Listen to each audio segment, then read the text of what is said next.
a whole Associated Press article today about crying on the presidential campaign trail, and gives a few historical examples as well as some pointers for would-be presidents about crying. Like what reasons are okay and what reasons are not okay.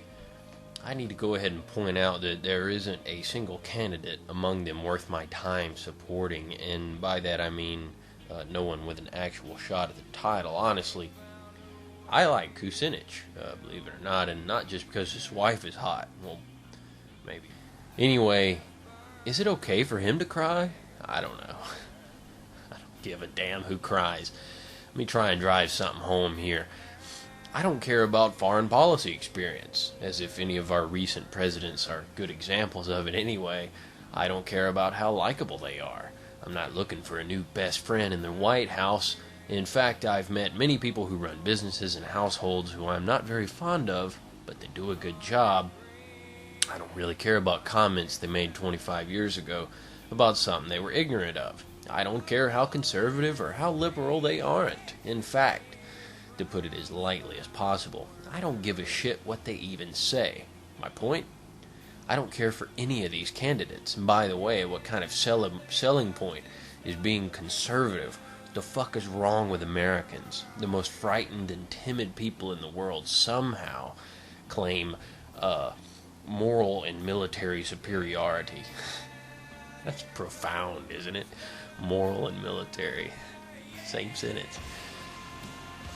Anyway, I've heard several candidates claim this "I'm the most conservative" thing.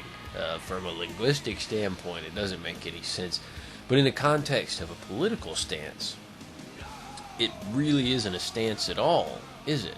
They may as well say, "I do not intend to do anything any differently than has been done." Truly, I act as unimaginatively as I look. And if a situation comes along in which my experience cannot lead me, I shall go to war on it and eliminate the diversity. That statement can apply to our Democrats as well as our Republicans. Now, I've been sitting here half crazy and giggling for days, we'll make that weeks or months, thinking about how silly the presidential campaign is, like Hillary's likability being a major sway factor of the votes. I don't think it's funny because I know she's unlikable, even though she really is. I'm laughing because this woman has been in the public eye for almost 20 years. And I realize that most people are not so bright and need to be reminded of things constantly to have any opinion of it. But really? The most intriguing part of it all is the idea that they seem to work together at diverting your attention from real matters at hand and working together to keep the childish insults alive, the evidence laying how they will immediately react to a criticism by countering it with a statement or a speech, even bringing people in to back them up. Can't you imagine this going on when running for class president in middle school? Someone calls you a dork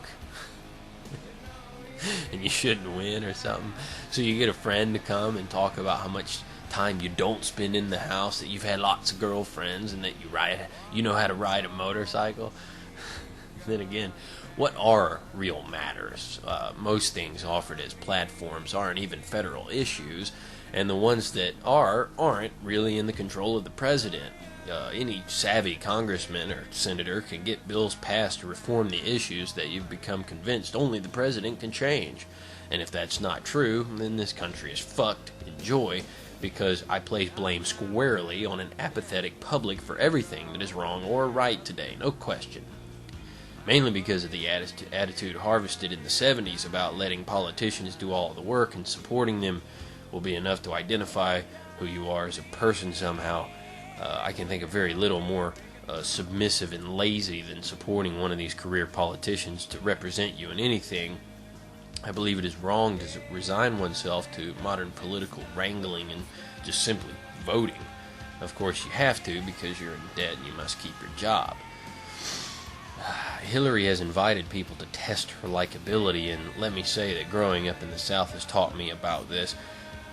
You'll encounter these people, the fake, polite, wide-eyed grin and pleasantries they push at you, never offering insult nor injury. until they turn their back. Now, that's easy enough for me to say, and it's simply another way to say two-faced, but alas, I will differ. That is not what I mean at all. These politicians share the same thing with born-again Christians, and generally anyone of great and misguided faith and energy. Campaign workers, anyone working with third world country children. Look into their eyes. Try and ignore the all-too-white smile and snappy dressing. There, you'll see the faint, external glint of freshly washed brains.